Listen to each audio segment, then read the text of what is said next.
Es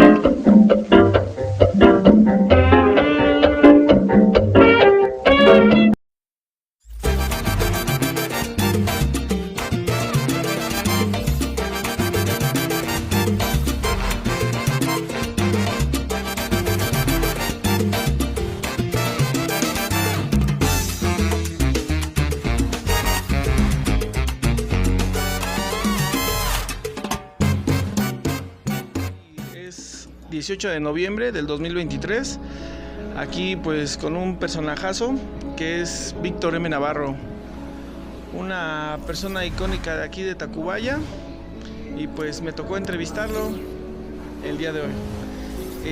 Pues bueno, Víctor, aquí pues iniciamos para, pues yo sé que mucha gente te conoce, pero para los que no te conocen, ¿quién es Víctor? Más bien vamos a iniciar, ¿cómo inició Víctor y su generación? Desde un inicio, ¿cómo llegó el linaje de Víctor aquí a Tacubaya? Bueno, pues vamos, Luis, ¿quieres que tome el micro? Gracias, Luis Urquiza. Bueno, creo que va a estar para Navarro Televisión y a ver en qué redes podemos tenerlo. Oye, pues rápidamente, ¿no? Mi señora madre nace aquí en Tacubaya, fíjate que soy de una segunda generación de Tacubaya.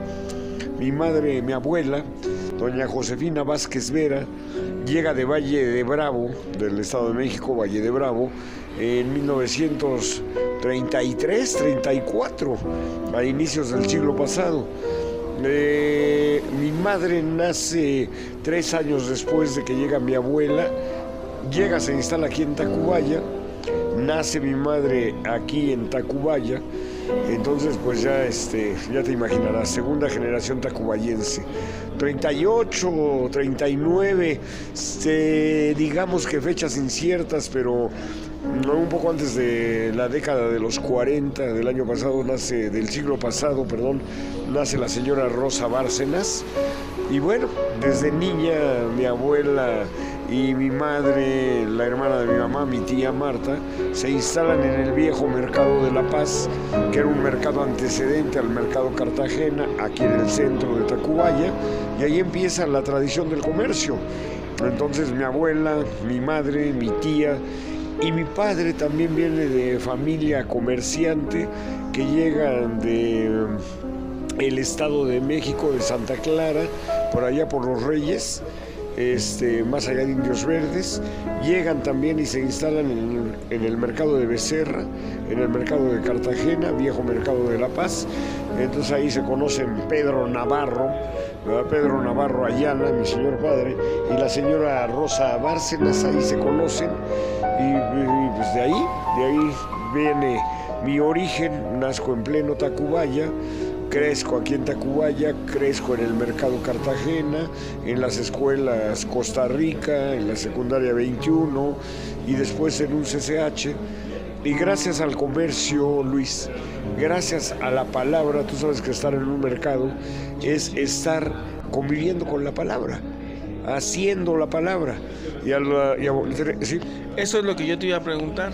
Ya tenemos el linaje de Víctor, o sea, ¿cómo llegó aquí a Tacubaya? Bueno, ahora, pues, ¿quién es Víctor, no? ¿Cómo inició? ¿Cómo creció aquí en Tacubaya? ¿Quiénes fueron sus amistades? ¿Con quién convivió? ¿Cómo se formó? ¿Cómo se forjó Víctor? Tanto desde aquí en el mercado, cómo fue creciendo, cómo fue transformándose y llegó a ser a lo que eres ahorita. Perfecto, gracias, Luis. Bueno, la pregunta sí. Te digo que sería en el CCH. Mi madre siempre fue muy empeñosa en que, además de aprender a vender, a trabajar, a estar en bonetería, Rosita fue la primera que empezó a vender uniformes escolares aquí en el mercado. Además de ese empeño por el comercio, quiso que sus 2 hijos, tengo un hermano 3 años menor que yo, Oscar Navarro, que a la fecha vive en Miami, tiene ya 15 años, 16 años viviendo en Estados Unidos, que los 2 estudiáramos, y se empeñó en eso. Y pues sí, como que sí nos gustó la escuela. Entonces yo entro de la secundaria, me voy al CCH, soy de la primera generación de los CCHs. del CCH Naucalpan, tengo pase automático a la universidad. ¿En qué año fue esto?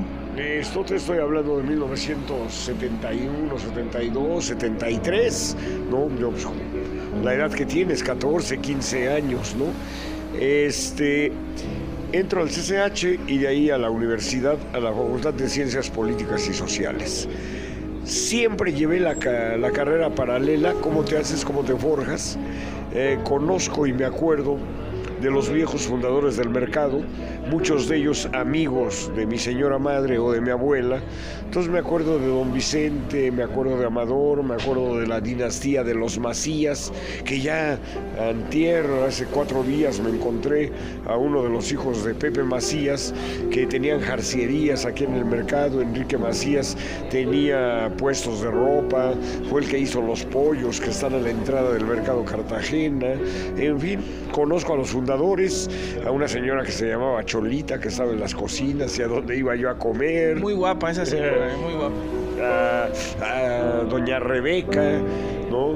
Doña Rebeca Castillo, a doña Rosita Amaguitos, la de los mariscos, ¿verdad? Ahora son los descendientes los que están manejando este tipo de negocios. Bueno, me hago en el mercado creciendo con la banda.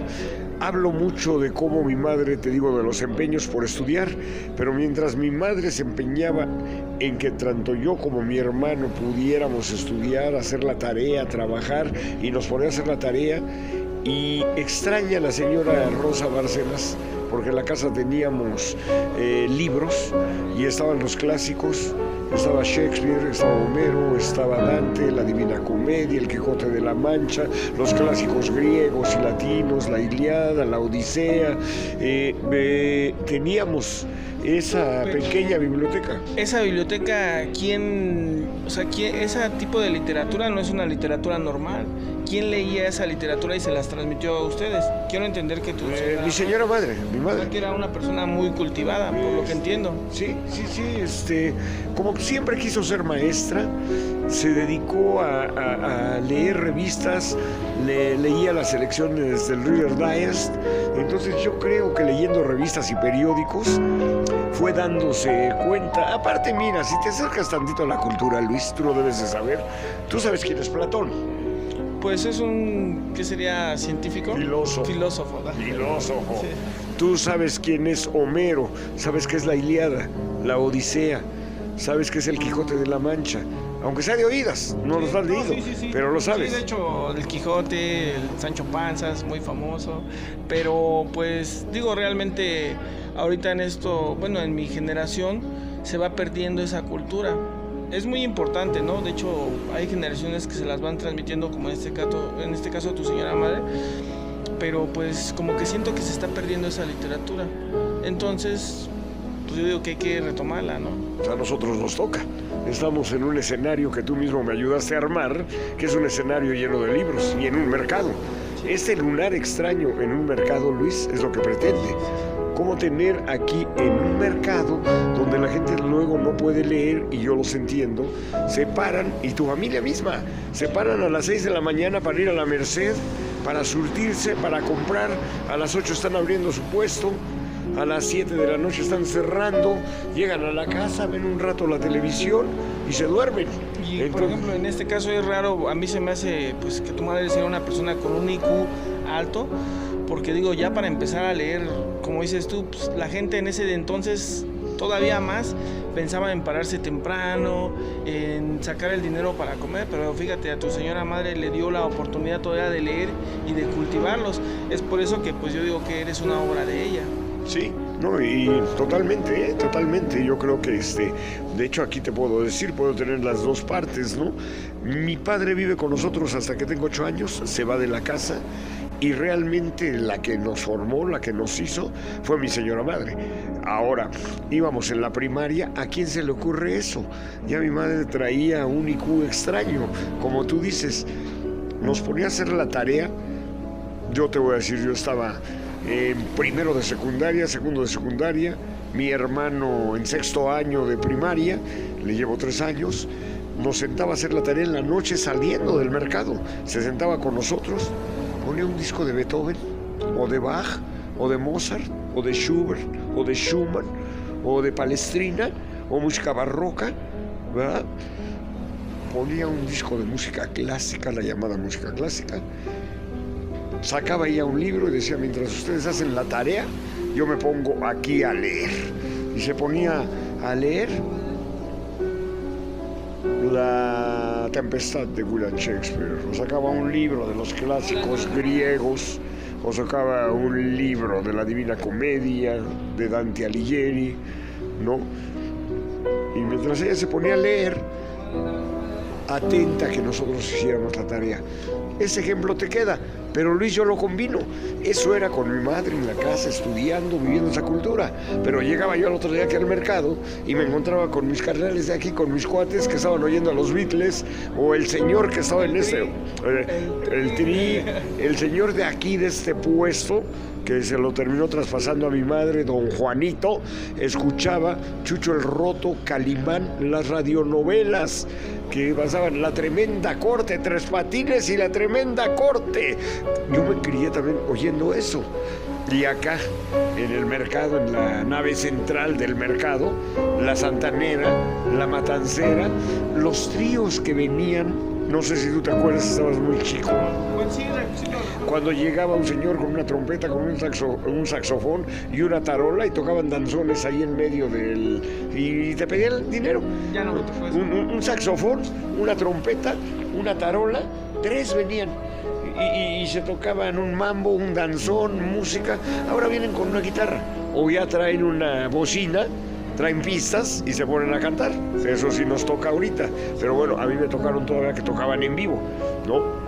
Entonces, el combinar a la santanera, a la matancera, a Daniel Santos, Julio Jaramillo, Olimpo Cárdenas, a toda esa música, que a la par de que mi madre se oía música clásica, también obviamente me acuerdo de sus discos, que ahí los tengo todavía, de los Churumbeles de España, de Daniel Santos, de Agustín Lara, ¿no? Y al escuchar a Agustín Lara, yo creo que nacieron mis primeros asomos a la literatura, ¿no? Yo siempre te vas y me dejas sin ti. ¿Cómo podré separarme de ti? El vendaval, nuestra vida ha cambiado. 2 palomos hermanos que volaron de aquí. Siempre te vas, Agustín Lara, el músico poeta. Eso lo oí de niño y siempre se entró en mí, ¿no? Pero aparte creo que también el hecho de vender, a mí me tocó aquí, que mi madre me decía, háblale al cliente, convéncela. Aquí teníamos que convencer al cliente que te llevara el suétercito, le sacabas un suéter, le pedías, cuesta 58 pesos, y te decía, le doy 30. Entonces, ¿cómo me da 30? Cuesta 58, se lo doy con 55. Bueno, le doy 35. Te la pasabas 15 minutos convenciéndolo para que te comprara el suéter, ¿no? Era el marchanteo, era el estar convenciendo al cliente. Y de alguna forma, pues eso te da mucha habilidad para tener una confianza, para hablar con la gente, te da una facilidad de palabra. Mira, el 70% de los comerciantes, o a lo mejor el 60%, tenemos esa facilidad. Cuando ya te ponen un micrófono o la cámara, ya de pronto sienten pasos, o sea que eres bien guaguara y bien acá, a ver, dímelo al micrófono, y ya se quedan ahí. Esto también tiene que ver con el estudio, Luis. Obviamente esto lo complemento con haber entrado a la universidad, tengo pase automático del CCH, entro a la universidad, entro a la carrera de Comunicación y Periodismo en la Facultad de Ciencias Políticas y Sociales, y tengo que tomar talleres de radio, talleres de televisión, talleres de redacción y todas las materias que llevamos en esa carrera. Y a la par empiezo a trabajar tanto en los medios de comunicación, pero algo importante, tú que me preguntaste, Luis, también empecé a escribir. Desde que iba en tercero, cuarto semestre, quinto, hicimos una revista en la universidad. Nos las patrocinó uno de los maestros de la carrera, que estaba muy contento con mi generación. Hicimos un taller de poesía sintética. Aquí tengo que hacerle un homenaje a mi generación, todos mis compañeros, Luis, y los vamos a ir conociendo obviamente en este trabajo que estamos haciendo juntos de comunicación. Todos mis compañeros están en medios de comunicación. Ahorita el director editorial del periódico Crónica es mi cuate. Bueno, te voy a interrumpir un poquito, No, sí, porque el entrevistador. tú has conocido muchas personas, de hecho, famosas. Y me gustaría que nos platicaras cómo fue que tú conociste a este señor, ¿A quién quieres? ¿A Loco Valdés, por ejemplo? Ah, no, esa es otra. Pero vamos a iniciar con Broso.